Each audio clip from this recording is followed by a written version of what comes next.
There's a story in an ancient play about birds called The Birds.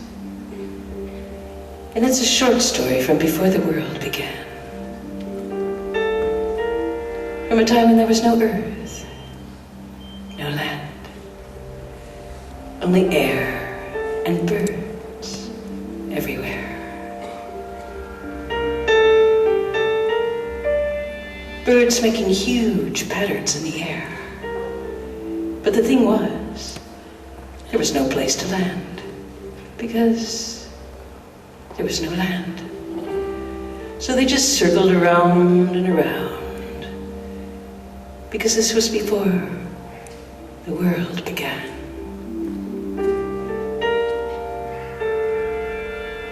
And the seasons were running, and the light was expanding, and the sound was deafening, and songbirds were everywhere. Billions and billions and billions of birds.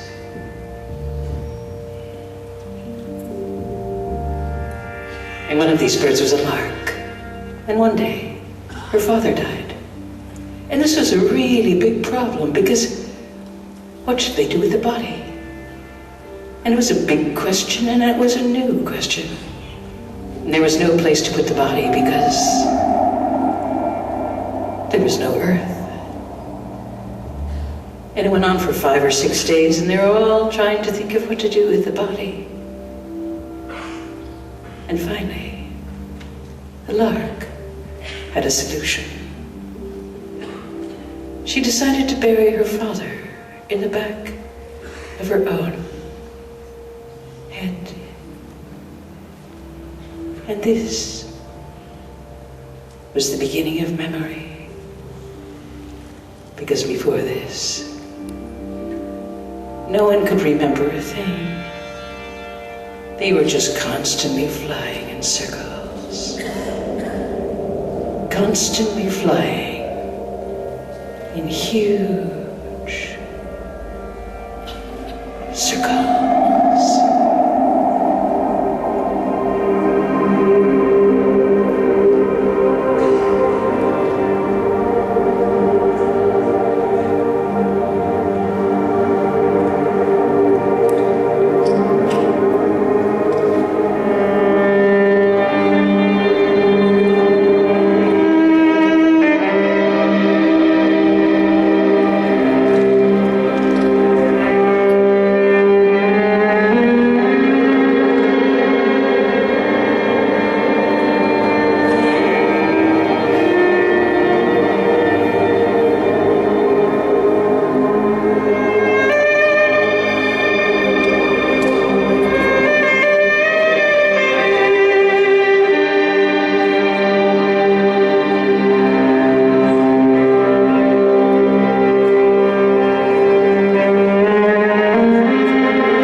A few years ago, I'd been working a lot in the studio, and I was getting very burned out on all this equipment. So I was looking for places where they didn't use any technology at all.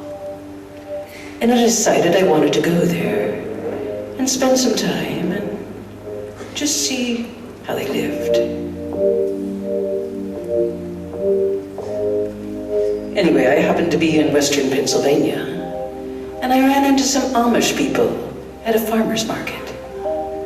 And they were selling vegetables and bread, and they all looked so incredibly relaxed and happy, just standing there with their arms at their sides, kind of peaceful and smiling, like if you wanted to buy their bread, that was fine. And if you didn't want to buy their bread, that was fine too. And I thought, wow, I wonder what it's like to live that way. Now, for a lot of them, time had stopped back in the early 16th century. And they haven't used anything invented in the last 450 years. They still just use wheels and wind. So I was hanging around with them, and I asked if I could come out and help out, do some weeding or cleaning up around the farm. And they said, sure, yeah, why not? That'd be great, that'd be wonderful. And when I got to the farm, it started to rain, and it rained non-stop for days.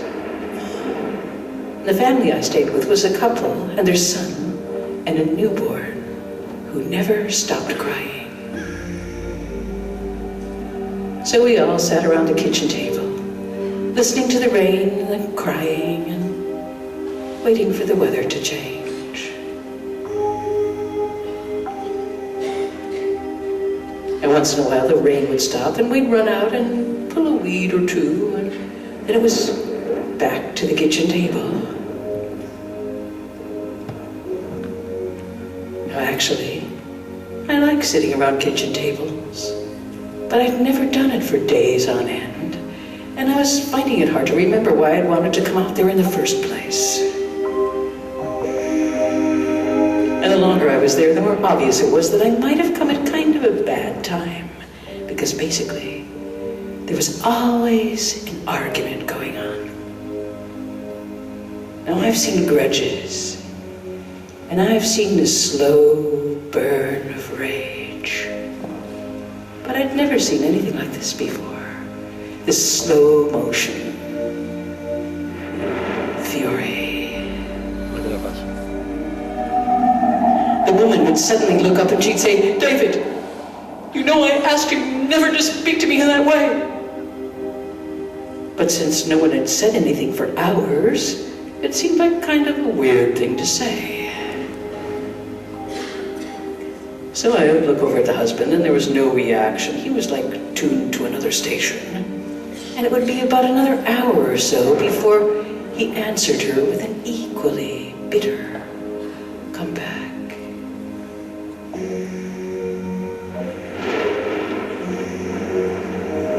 Then one afternoon, their 3-year-old, named Aguilan, which is Spanish for north wind, began a temper tantrum that went on for hours. And his mother's holding him, and he's kicking her in the face and screaming, and she's saying, now, Aguilan, you know that we agreed that if you would just stop kicking Mommy in the head, we would revise our agreement about suspending your privileges for next week, and on like this. And I'm thinking, what does she think this is?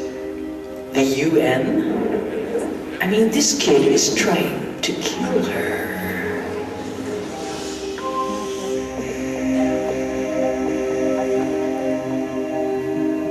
And I thought, this is just never going to end. And then a dense fog rolled in, and we're back to sitting around the kitchen table, staring at each other.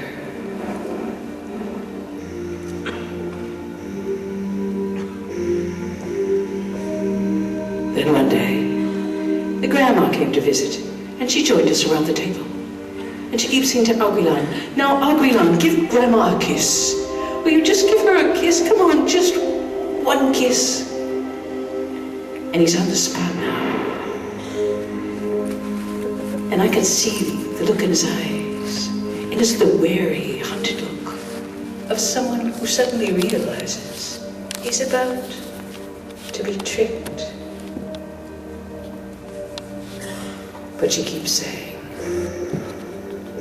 "So, when will you kiss Grandma? When will you kiss her?" And she's repeating this over and over like a loop. And finally, he mumbles, "I'll kiss you when we're in the living room." Which I guess seems pretty safe to him since we've been in the kitchen for several days now. Now, a couple of hours later, we're all actually in the living room, and the mood is darkened even more. And she says, "Well, Aguilan, we're in the living room now, waiting for her part of the deal." And the deal he'd made slowly comes back to him. And you can watch him remember it. And he drags himself over in slow motion. And he puts his mouth to her cheek. And I'm watching it happen. A tiny boy who had just learned to kiss without affection. To kiss as a form of payment, as part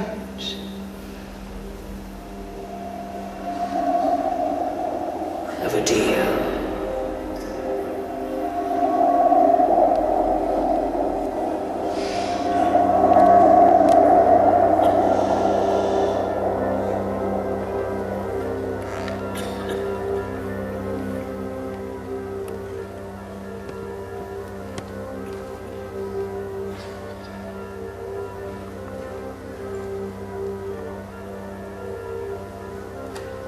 Could we have the light, please? Thank you. This one. You know, I spent a lot of my childhood hearing about the end of time, the apocalypse, the way it was described in Revelations, fiery and final.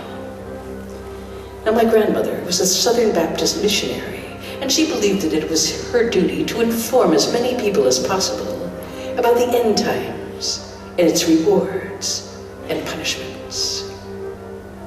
Now, on the other side of my family were the Swedes, who could really care less about the future. And our church was called the Swedish Evangelical Mission Covenant Church, and it was basically like a coffee church. We'd listen to the sermon, and then we'd go down to the fellowship room and get really wired on coffee. Now, the sermons themselves were actually just some pretty sensible advice about being kind to neighbors and being reasonable and the rewards that you would immediately receive for acting that way. As well as a lot of stories that Jesus told about wise men and poor men and what to do in certain situations, just how to look at the world, really practical things.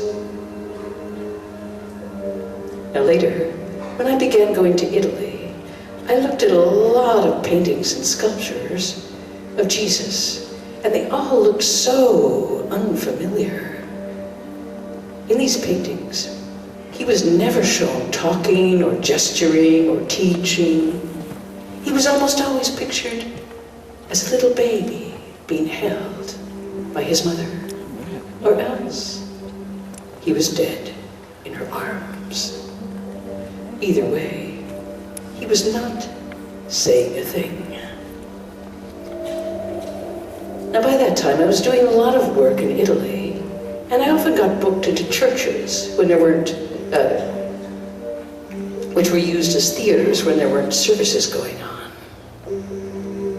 So I'd set up all my equipment, keyboards and amps and speakers on these big golden altars, and it was really eerie doing these shows, knowing that right behind me the whole time was an enormous, well-lit plaster cast of the crucifixion. So one night, I made what was basically a tasteless joke. And the joke was, why is it a good thing that Jesus was born in New Testament times instead of Old Testament times? And the answer is that in Old Testament times, death was by stoning. And then in New Testament times, death was by crucifixion. So, instead of people going like this, they would all be going like this, which would have changed a lot of things about architecture, for example. So instead of the cross-shaped ground plan, the buildings would be sort of strewn all over, like much more, abstract.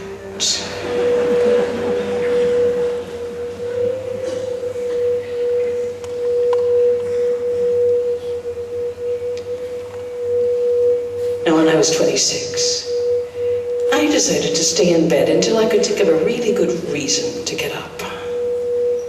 So I stayed in bed for months, and I would just lie there and look at the sky and sort of drift. Now, at the time I could afford to do this because I taught at night school, mostly accountants and secretaries who were on the slow track, going to school for 2 nights for, about 10 years. So I didn't have to get to work until around 6 in the evening. And mostly, the people in class were really late anyway, or they're just way too tired to concentrate. Now, I was teaching Egyptian architecture and Assyrian sculpture, but I wasn't really keeping up with the Egyptological journals. So a slide would come up in class, and I would look at it, and I would draw a complete blank. I couldn't remember a single thing about it. So, I would just make things up about this or that pharaoh, and the students would write it down, and I would test them on it. I figured that so much of history is speculation anyway, that maybe it was important to design certain theories for certain unexplainable things. Like in some of the pyramids, there were these holes on the exterior, the shape of mailbox slots, and they were connected by a long shaft that ran at an odd angle into the core of the pyramid, down into the mummy's chamber. And nobody knew why the shafts were there, and so what I told the students was that the slots and shafts were oriented to the sun, so that only one day a year, let's say for the sake of argument, the mummy's birthday, the sun would stream down the shaft into the inner chamber and shine into the mummy's eyes and wake him up. Now, eventually, I did feel a bit of guilt about this, since this was supposedly, a history course and not, free-form fiction. So, I quit. Not before I was fired, but it was very, very close.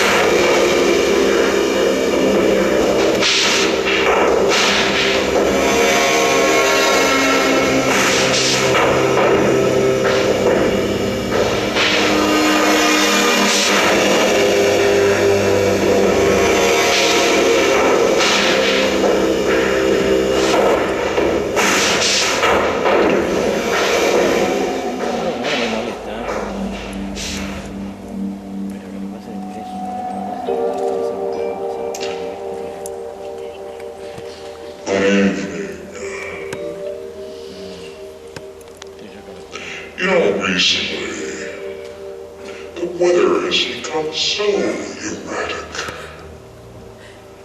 So there are so many sudden tornadoes and hurricanes and blizzards and floods and earthquakes. And so it's impossible to predict the weather. But talking about the future is an art form. It's really difficult. Take the classic statistic.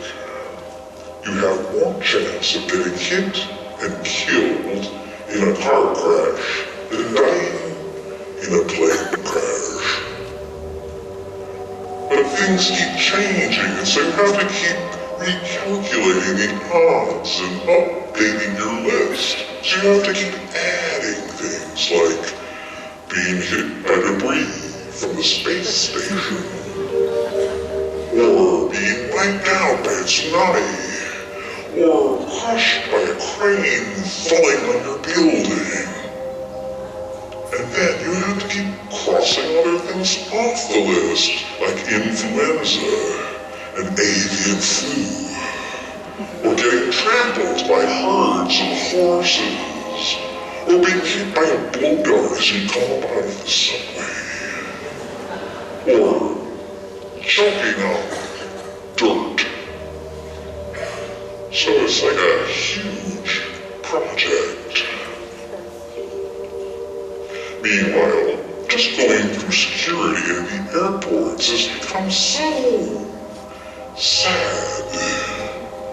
What could have been a lot of fun, taking off your clothes in public, has become so grim. No laughing, no talking. And when you frisk the old people, their pants are falling down and everybody's standing in line in their frayed old socks and all their possessions laid out on these conveyor belts.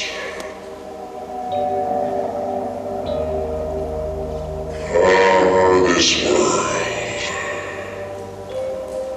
which like Kierkegaard said, can only be understood when lived backwards, which would entail an incredible amount of planning and confusion. And then there are those big questions always in the back of your mind.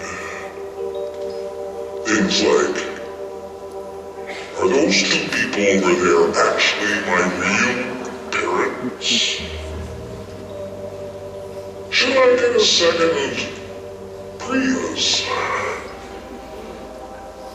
And you who can be silent in 4 languages, your silence will be considered your consent.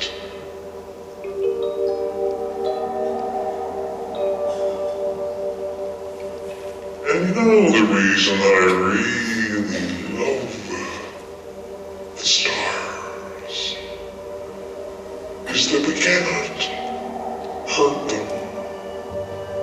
We can't burn them. We can't melt them or make them overflow. We can't flood them or blow them up or turn them out. But we are reaching for them.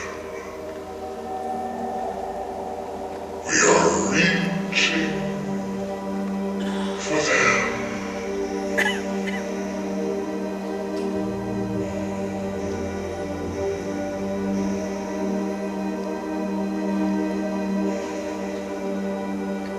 You know, most animals, when they die, look for a place to hide. Small birds just fall to the sidewalk as if this was a natural stage of life. As if it was part of the plan to lay there near the speeding traffic garbage trucks about to back over them. And you know that scene in a movie? A man comes running into the bar and he's out of breath and he skids to a halt and he's looking around kind of wildly and he says, "There's trouble out of the mine! There's trouble out of the mine!" And every single person in the bar stops whatever they're doing. People drinking stop with a glass halfway to their mouths. The card players stop in the middle of the deal. The bartender comes out from behind the bar and they all go running out through the swinging door, out to the mine. Patriots, citizens, there's trouble out at the mine. Drop what you're doing. There's trouble. And it's out at the mine. There's trouble. And it's out at the mine. There's trouble. And it's out at the mine.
Americans, unrooted, blow with the wind, but they feel the truth if it touches them.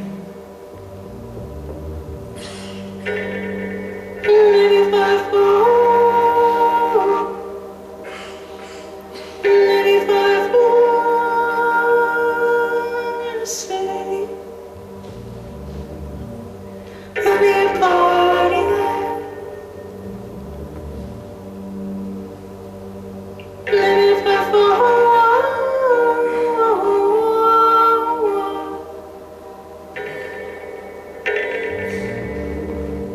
Americans, unrooted, blow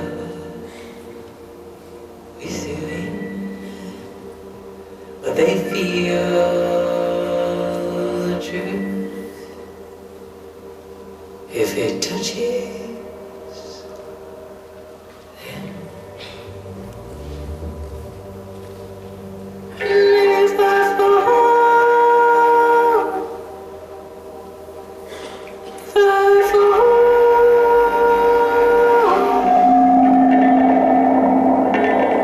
if I fall.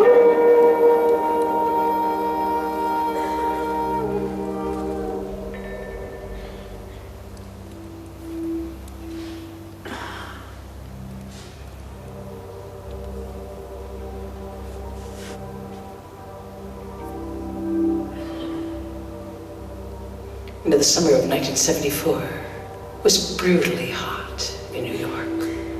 And I kept thinking about how nice and icy it must be at the North Pole. And I thought, wait a second. Why not go, like in cartoons where they hang "Gone to the North Pole" on their doorknobs and they just take off. So I spent a couple of weeks preparing for the trip, getting a hatchet, huge backpack, maps, knives, sleeping bag, lures, and a 3-month supply of bannock, a versatile, high-protein paste that could be made into flatbread, biscuits, or cereal. Now I had decided to hitchhike, and so I walked out onto Houston Street, weighted down with 70 pounds of gear, and I stuck out my thumb. Going north? I asked the driver as I struggled into his station wagon. After I got out of New York, most of the rides were trucks, until I reached the Hudson Bay and began to hitch in small mail planes. Now, the pilots were usually guys who'd gone to Canada to avoid the draft, or else embittered Vietnam vets who never wanted to go home again.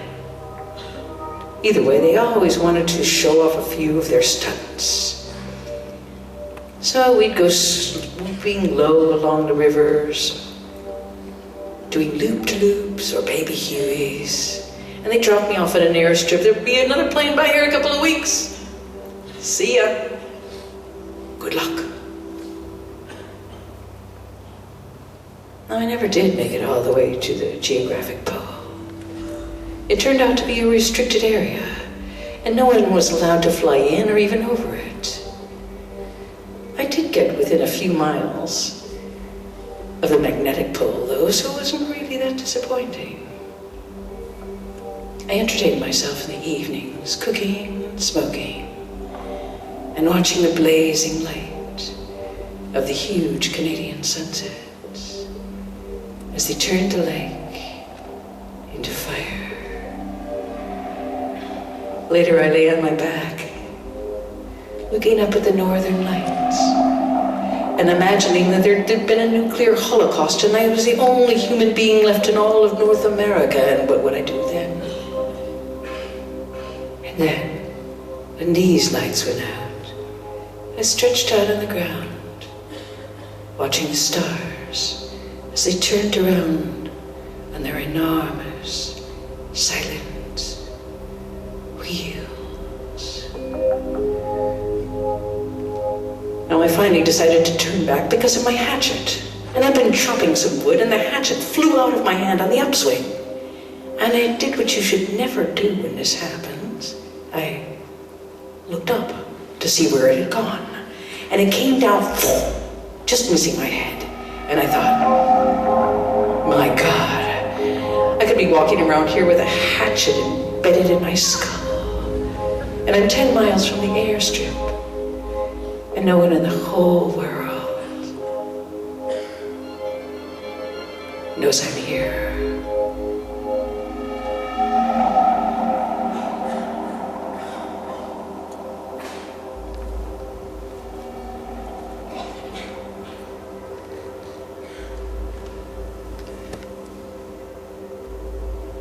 You know, a few summers before this one, I'd been up in Canada on a Cree Indian reservation. And one day, some anthropologists arrived in a little plane with maple leaves painted on the side.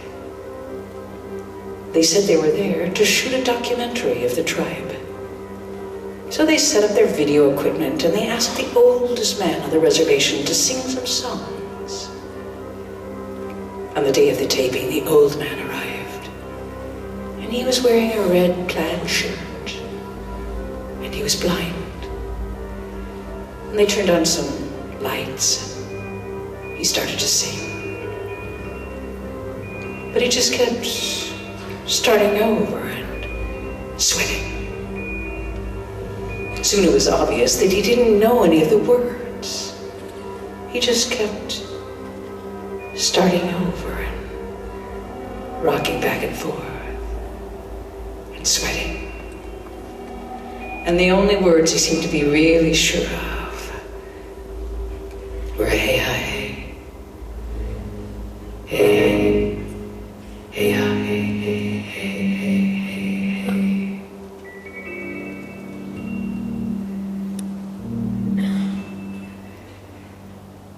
I am singing the songs, the old songs, but I can't remember the words. Hey, hey.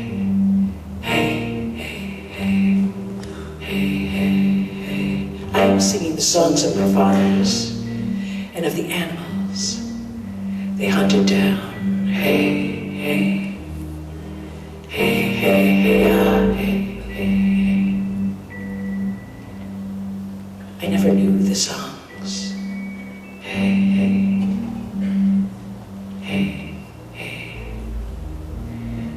I never went hunting. Hey, hey, hey, hey. I am singing for this movie. Hey, hey, hey, hey. I am doing this for money. Hey, hey, hey, hey, hey, hey, hey. I remember grandfather. He lay on his back while he was dying. Hey, hey, hey, hey, hey, hey, hey.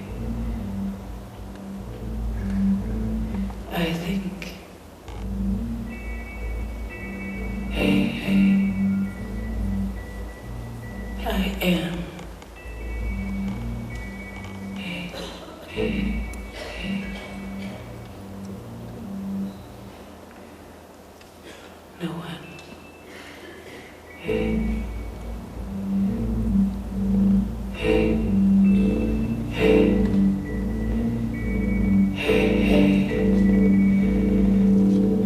hey.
Around this time, went to Mexico to visit my brother, who was working as an anthropologist with the Tzotzil Indians, the last surviving Mayan tribe. Now the Tzotzil speak a lovely bird-like language, and they're quite tiny physically. I towered over them. And mostly I spent my days following the women around, since my brother wasn't really allowed to do this. We got up at 3 a.m. and began to separate the corn into 3 colors. Then we boiled it and ran to the mill and back and finally started to make the tortillas. Now all the other women's tortillas were 360 degrees, perfectly toasted and perfectly round. And even after a lot of practice, Mine were still lopsided and charred. And when they thought I wasn't looking, they threw them to the dogs.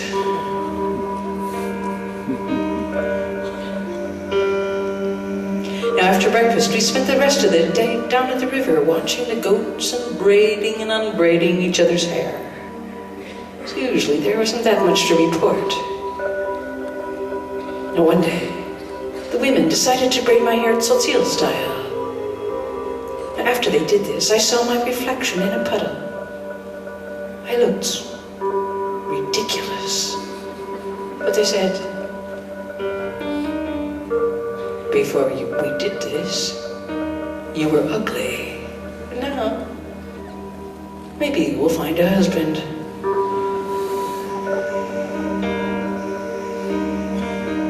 Now I lived with them in a yurt, a thatched structure shaped like a cupcake. And there's a central fireplace ringed by sleeping shelves. Sort of like a dry beaver dam. Now my Tzotzil name was Losha, which loosely translated means the ugly one with the jewels. Now ugly, okay. I was awfully tall by local standards. But what did they mean by the jewels?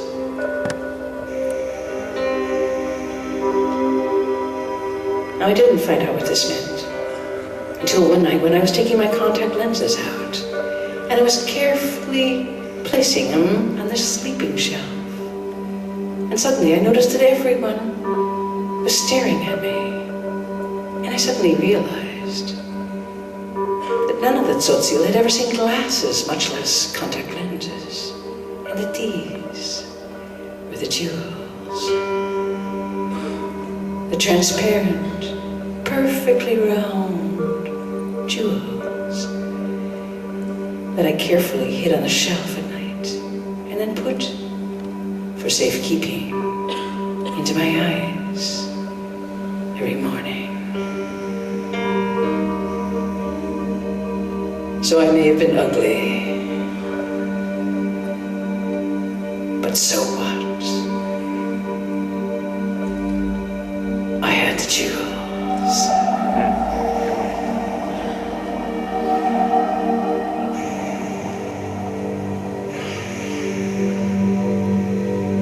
Full fathom 5. Thy father lies. Of his bones are coral made. Those are pearls that were his eyes. Nothing of him that doth fade, but that suffers a sea change into something rich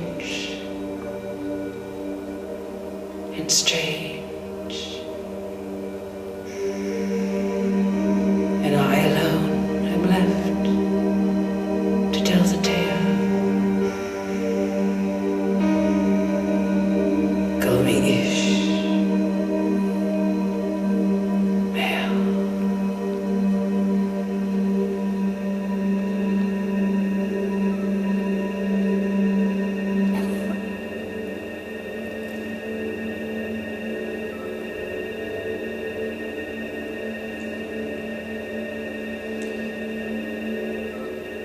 Last summer, I got a job at McDonald's, and I decided to do this, I guess, out of cynicism. I wanted to see how mass production really works. I mean, how much sugar do you put in to make something that appeals to a lot of people, whether it's CDs or hamburgers? I mean, how do you make sure that everybody will like it? Now, it's very easy to apply to McDonald's, and the application form was half a page.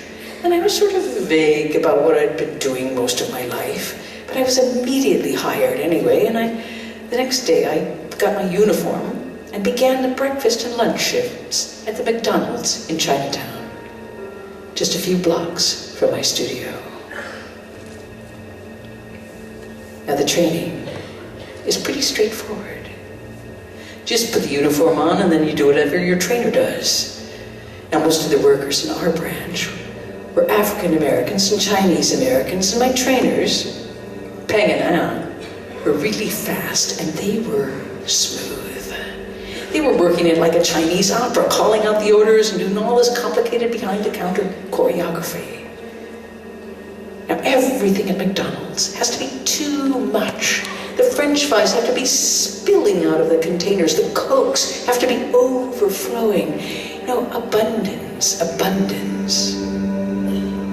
Now, it's really hard to put the exact right amount of foam on a Coke and then get it over to the counter without spilling it all over the place. But whenever I did this exactly right, both Peng and Anna would immediately stop whatever they were doing and clap their hands and say, "Good." And I was so proud. Now on the second day, Peng said, "Let me guess, you're German, am I right?" And I started to tell her the long version, which is, well, I'm a combination of things, you know, a little Swedish and Scottish and a bit of Irish, but her eyes were glazing over. And so I said, you know, actually, yes, I am German, like basically I'm German. And so from then on, they called me the German. Have the German come over there, give the German that mop, get the German that cup. And I pretty much did a bit of everything, you know, burgers, cash register, mopping, stuffing the Happy Meal bags with toys. And I have to say that thinking about myself as German was a big help. Now sometimes people I knew would come in and order, and I'd be 3 feet away, standing looking at them, and I'd say, "Good morning, welcome to McDonald's. Would you like some fries with your pie?"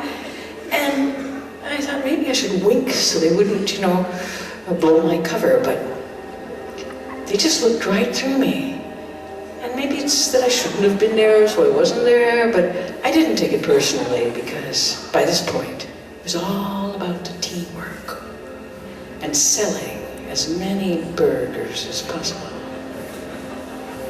And also, I was getting very good at convincing customers to add more and more things to their order. But the best thing about McDonald's was that whatever people wanted, we had it. Medium Cokes, we had medium Cokes. Triple cheeseburgers, we had triple cheeseburgers. And it was the first time in my whole life that I was able to give people exactly, precisely what they had asked me for.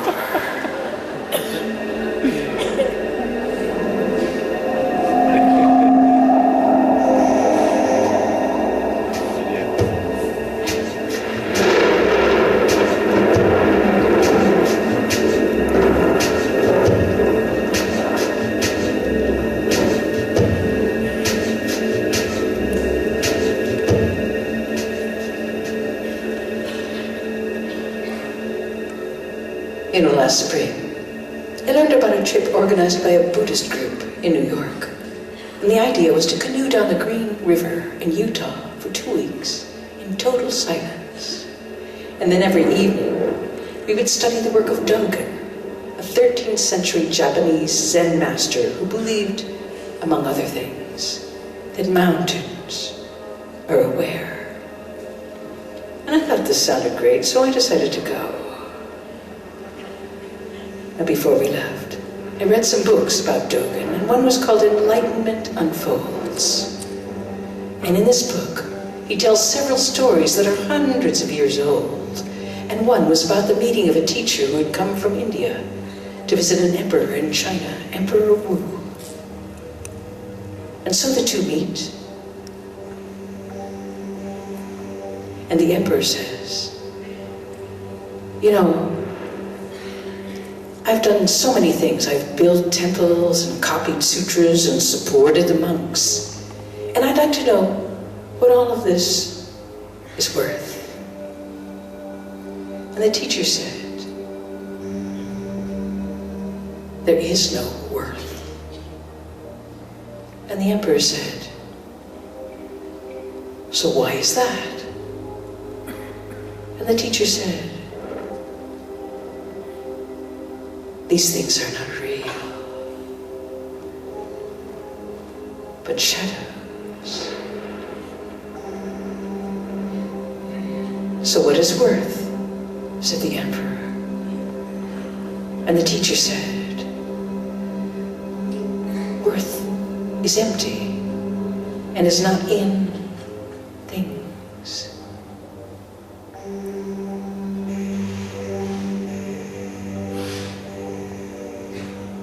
And the emperor said,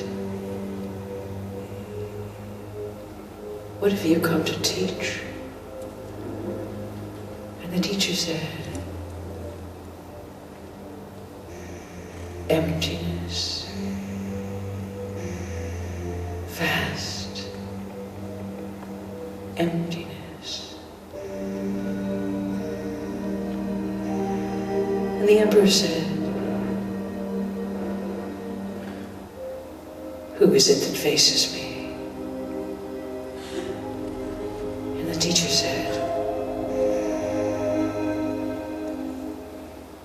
I don't know.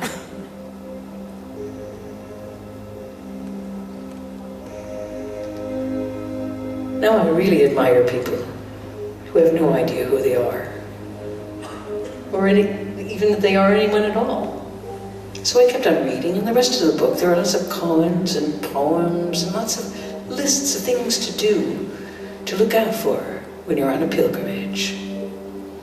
And one of the lists went like this. 1, don't pay attention to loud noises and shouting. 2, don't watch herds of pigs. 3, don't stare at big fish, the ocean, bad pictures, hunchbacks, or puppets. 4, don't pretend you have something in your closed fist, if you don't. Now some of the book made sense, but most of it didn't really seem to apply that much to Utah. But I tried to memorize as much as I could, so I'd have something to think about in the long weeks of silence to come. Now there were 10 of us, and when we got to the Green River, we were joined by another group that we had assumed were also students of Dogen. And as it turned out, they were more like a outward-bound nature group. And they had lots of rituals and songs and ways of doing things that had been sort of cobbled together from Indian lore and various self-help programs.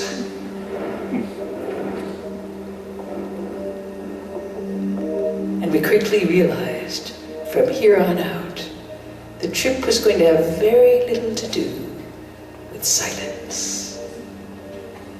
They would start each morning greeting the dawn with a piercing, wordless, atonal song. And every evening there was a ritual called the wooden spoon, which was you all sit around a campfire and you pass a spoon around and talk into it like a microphone, telling stories about your life, which was probably the ritual we hated the most.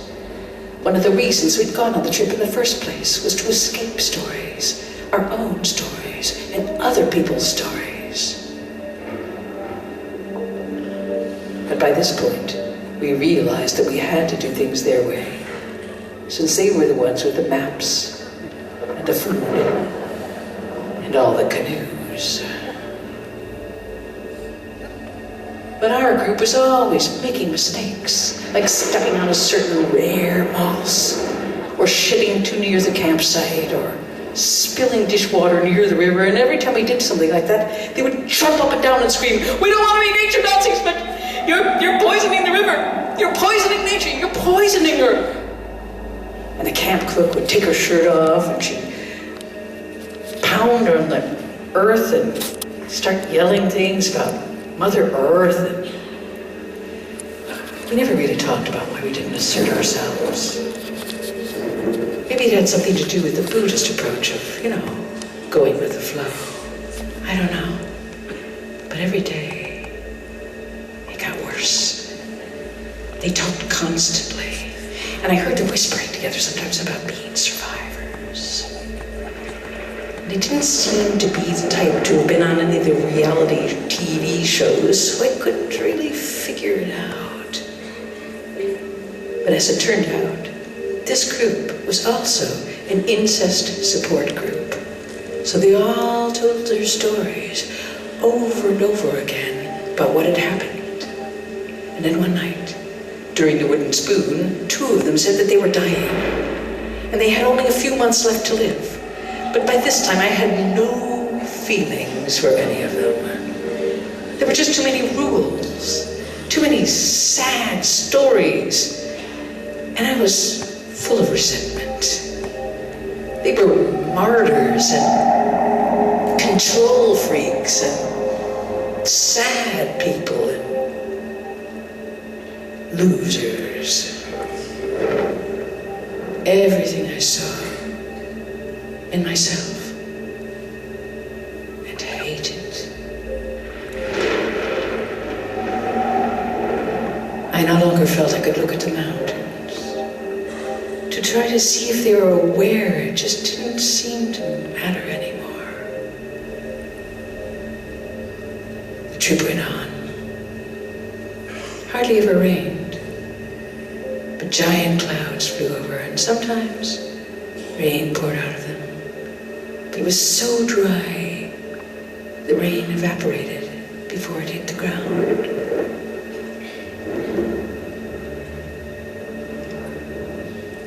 One day I climbed up the bluffs, up to the top, and up there was another world of mesas, stretching as far as you could see. Huge formations of red rock that looked like mammoth rapids, and run-down old barns the size of cathedrals. And it didn't seem like they were thinking at all. And when you climbed them, the rock would crumble in your hands like a cheap stage set. And then I noticed that everything there looked like it was caught in mid-action, like stills from a disaster film. Rocks teetered on the edge of the cliffs. Boulders looked like they were right in the middle of rolling down a steep precipice. Caught in time. Caught in a moment.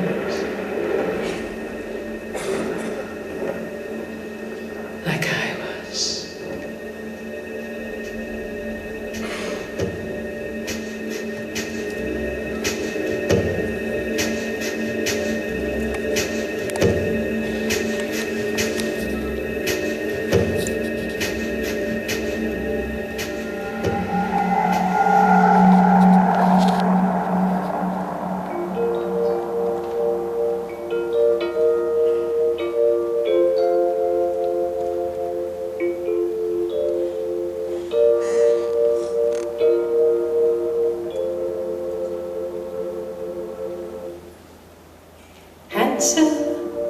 And Gretel are alive and well, and they're living in Berlin. She is a cocktail waitress. He had a part in a Fassbinder film, and they sit around at night now, drinking schnapps and gin, and she says, Hansel, you're really bringing me down. And he says, Gretel, you can really be a bitch. He says, I've wasted my life on our stupid legend, when my one and only love was the wicked witch.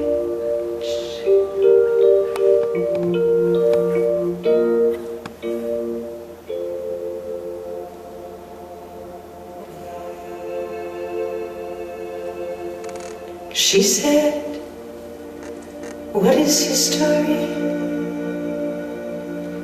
And he said, "His story is an angel being blown backwards into the future."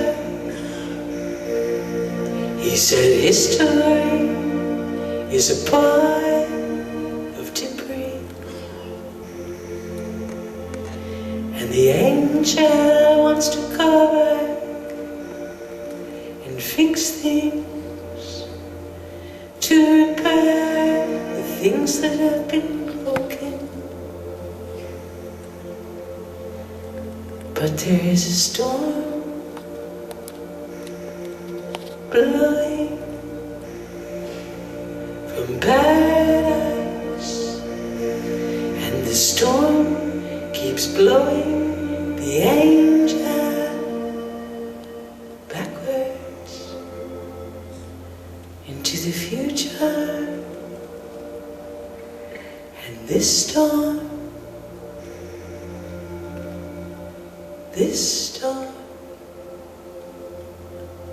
is called progress.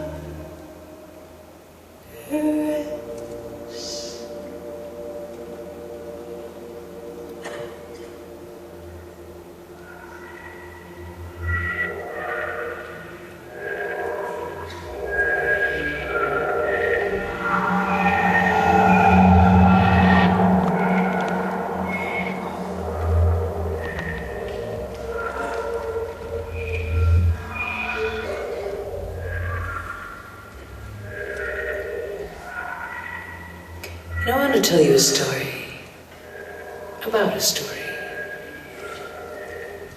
And it's about the time I discovered that most adults have no idea what they're talking about. And also that they have no problem saying whatever comes to mind, whether it's even vaguely true or not.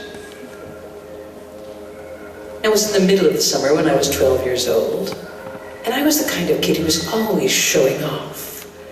I have 7 brothers and sisters, and I was always getting lost in the crowd.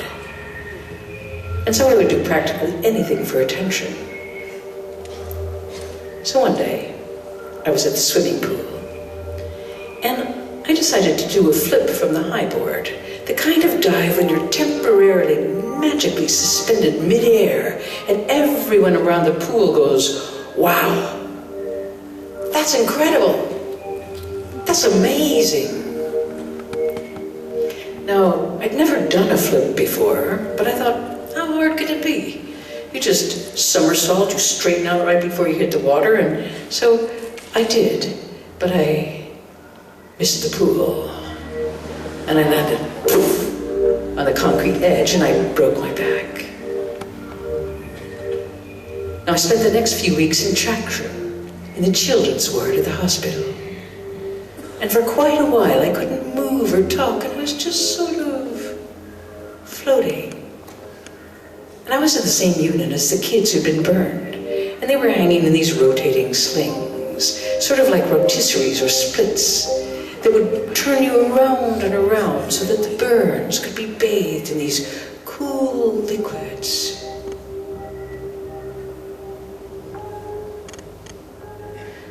Then one day, one of the doctors came to see me, and he told me that I wouldn't be able to walk again. And I remember thinking, this guy is crazy. I mean, is he even a doctor? Who knows? Although I couldn't say that or anything else since I couldn't talk, but I was sure he had no idea what he was saying. Of course I was going to walk, I just had to concentrate, to keep trying to make contact with my feet, convince them, will them to move. Now the worst thing about this was the volunteers who came every afternoon to read to me. And they'd lean over the bed and they'd say, "Hello, Laurie," really enunciating each word as if I'd also gone deaf. And they'd open the book, "So, where were we? Oh yes, the gray rabbit was hopping down the road, and guess where he went? Well, nobody knows. The farmer doesn't know. The farmer's wife doesn't know. The farmer's son doesn't know, and on like this, and nobody knew where the rabbit had gone, but just about everybody seemed to care. Now, before this happened, I'd been reading books like Tale of Two Cities and Crime and Punishment. So the gray rabbit stories were kind of a slow torture. Anyway, eventually I did get on my feet, and then for 2 years I wore a huge metal brace that was kind of like a Frankenstein design.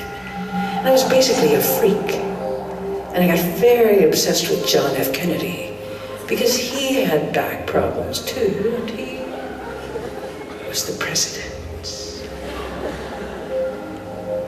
Now, much later in my life, when someone would ask what my childhood was like, sometimes I would tell them the story about the hospital, and it was a short way of telling them certain things about myself, how I'd learned not to trust certain people, and how horrible I was to listen to long, pointless stories, like the one about the gray rabbits.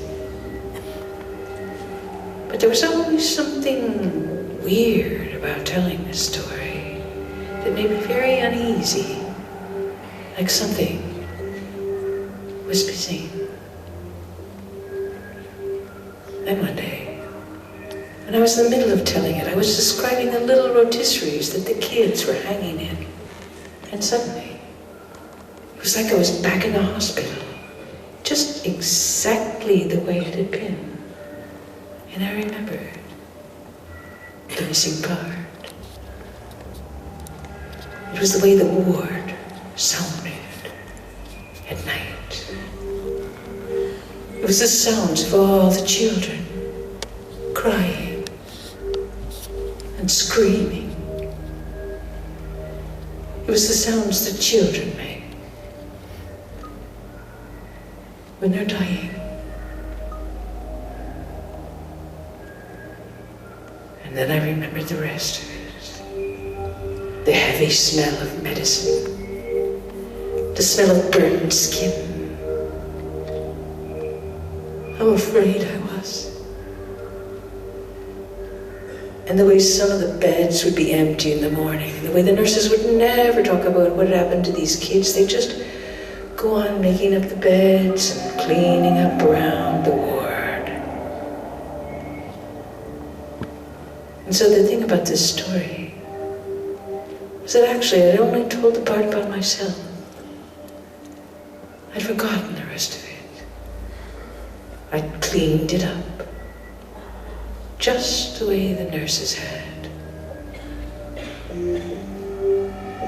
And that's what I think is the creepiest thing about stories. You try to get to the point you're making, usually something about yourself or something you learned, and you get your story, and you hold on to it, and every time you tell it, you forget it more.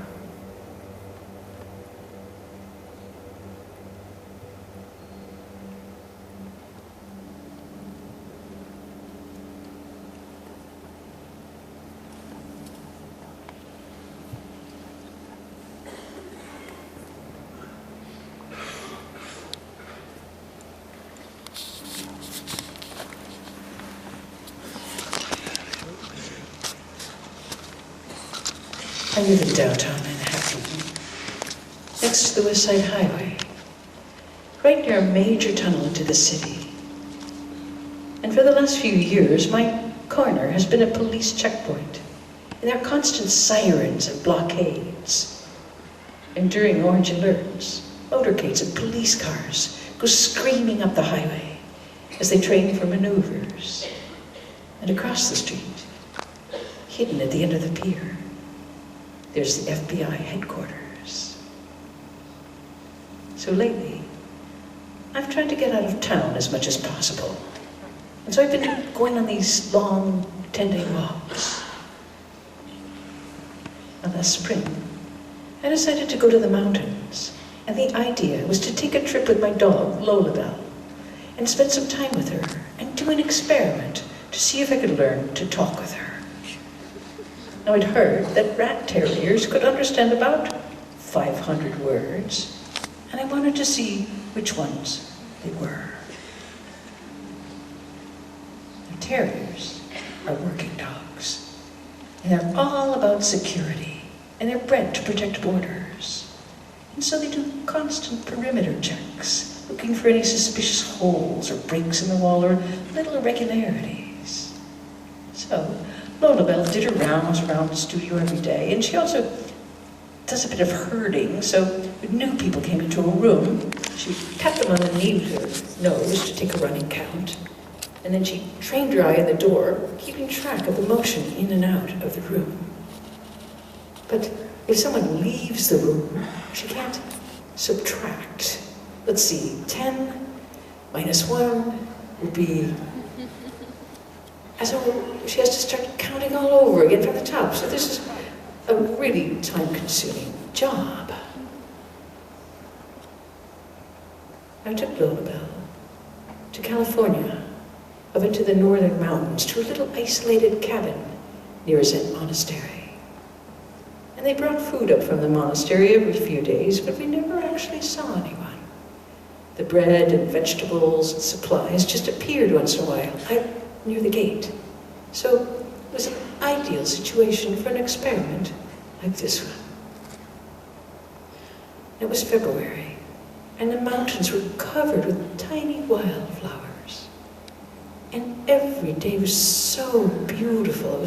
We just got up and went out, and it was so dazzling and peaceful, and such a huge, tall sky, and very thin, pale blue air, and hawks circling. So every morning we just headed out and started walking, and what happened was more or less beauty got in the way of the experiment. It was just so beautiful up there that I just forgot about the whole project, really. It just slipped my mind. And most days, we walked down to the ocean, which took several hours, and we almost never saw anyone on the trails. And Lolabelle would trot in front of me on the path, checking it out, doing a little advance work, a little surveillance. And for fun sometimes, she would drop back and hide behind a rock. And I would turn around, come running back up the path, calling her name. And she would jump up from behind the rock, laughing her head off. And then we'd just keep on going and just sort of goofing around and checking out plants and lying down and having snacks of carrots. Now occasionally, out of the corner of my eye, I see some turkey vultures circling in this very lazy way, way up in the sky. And I didn't think much about it, and then one morning, suddenly, there they were, swooping down right in front of me, and I could smell them before I could see them, this wild and super funky draft of air, like somebody's really, really bad breath. And I turned around, and they were dropping down through the air, lowering themselves straight down vertically like helicopters with their claws wide open right on top of Lolabelle. And it seemed impossible that they could just hover like that. And then I realized that they were hovering because they were in the middle of changing their plan. This white thing that had looked like a tiny white bunny from 2,000 feet up was turning out to be just a little too big to grab by the neck. And they were hanging there for a moment, weighing it, calculating, figuring it out. And then I saw Lolabelle's face, and she had one of these brand new expressions. And first was the realization that she was prey, and that these birds had come to kill her. And second was a whole new thought. It was the realization that they can come from the air. I mean, I never thought of that. a whole 180 more degrees that I'm now responsible for. It's not just the stuff down here, the paths, the roots, the trees, the roads, but all of this, too. And the rest of the time we were in the mountains, out on the trails. She just kept looking over her shoulder and trotting along with her head in the air. And she had this whole new gait, really awkward. Not with her nose to the ground following the smells, but pointing, straight up, sniffing, sampling, scanning the thin sky, like there's something wrong with the air.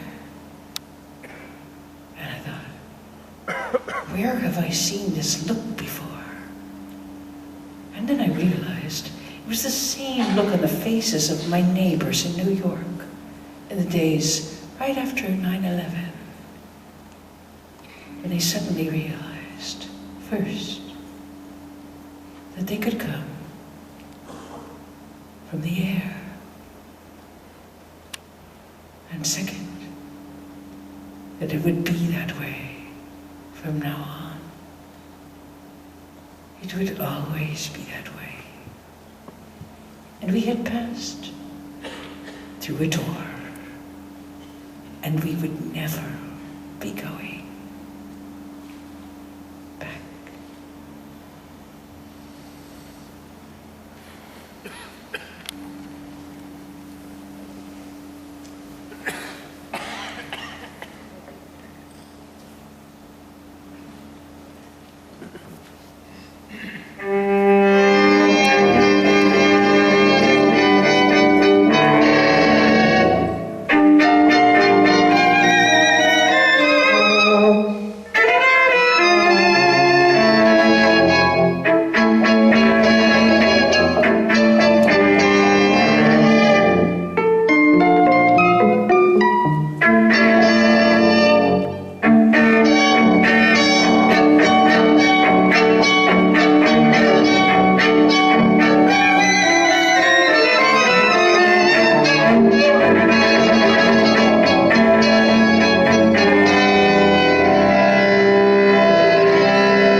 Some say our empire is passing, as all empires do. And others haven't a clue what time it is, or where it goes, or even where the clock is. And all the majesty of trees, an unstoppable train, different colored wonderlands, freedom of speech and sex with strangers.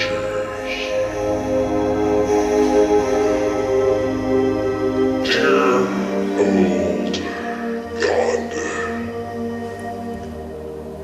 may I call you old? And may I ask, who are these people? America. We saw it, we tipped it over, and then we sold it. These are the things I whisper softly to my dolls. Those heartless little thugs dressed in calico kilts and jaunty hats and their perpetual white toothy smiles. And all my brothers and all my sisters, what our days were. Days are where we give. The flow and then the flow, they come, they fade, they go and they go. Now we know exactly when they start or when their time is up.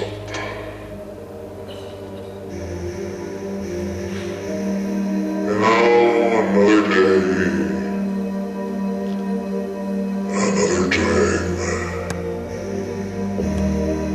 Another day in America. Another day, another dollar. Another day in America.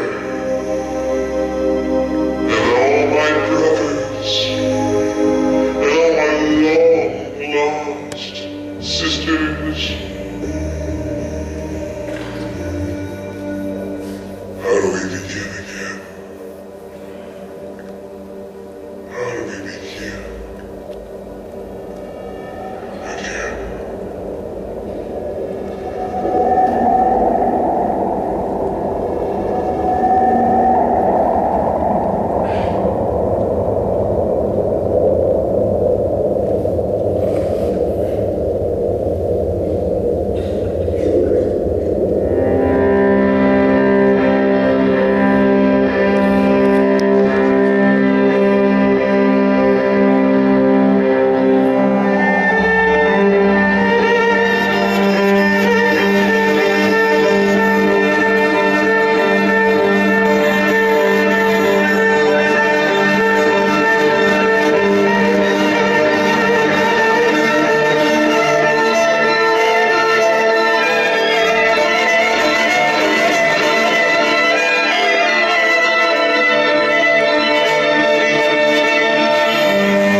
Sì, lo so.